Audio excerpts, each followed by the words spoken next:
nous allons voir les risques liés tout d'abord aux opérations financières. Bien sûr que toute opération financière présente pour l'entreprise des risques contre lesquels elle va tenter de se prémunir, bien entendu.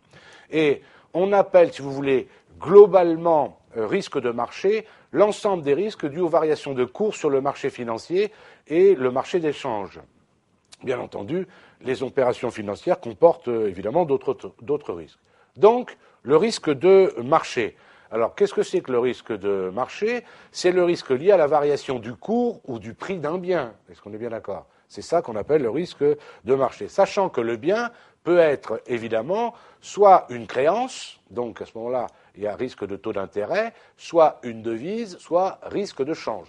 D'ailleurs, vous m'entendrez quelquefois parler d'une autre classification du risque pour une entreprise. Alors ça, je le fais plus en DSCG dans les techniques de couverture de risque, mais vous avez la couverture de risque dite de marché, c'est-à-dire contre une baisse des actions, la couverture de risque de taux d'intérêt et la couverture de risque de devise. Voilà, si vous voulez, les trois grands risques qui existent. Mais on peut le présenter sous cette forme aussi en disant que le risque de marché est lié à la variation du cours ou du prix d'un bien, ce bien pouvant être une créance ou une devise, voire une créance en devise.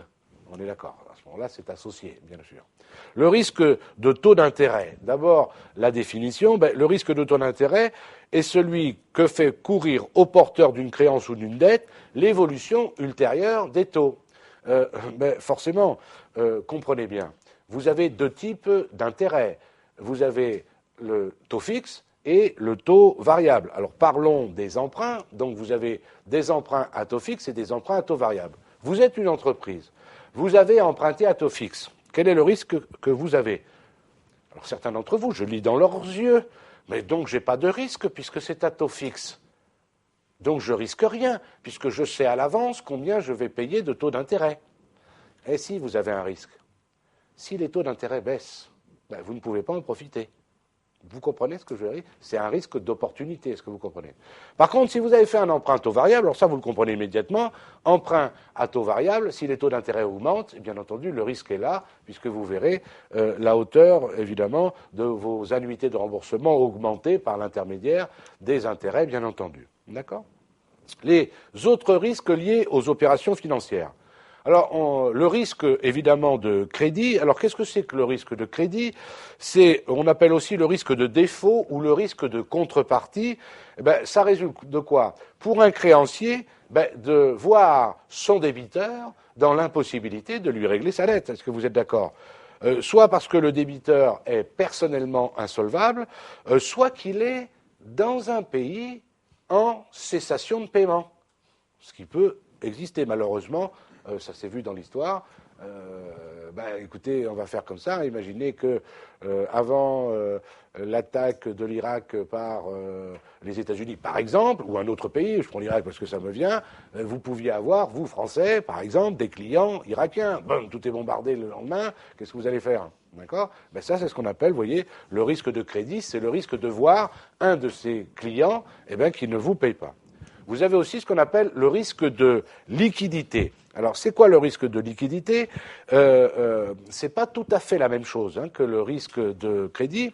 Le risque de liquidité, c'est le risque pour un débiteur de ne pas disposer des fonds nécessaires pour faire face à un remboursement à une date d'échéance fixée.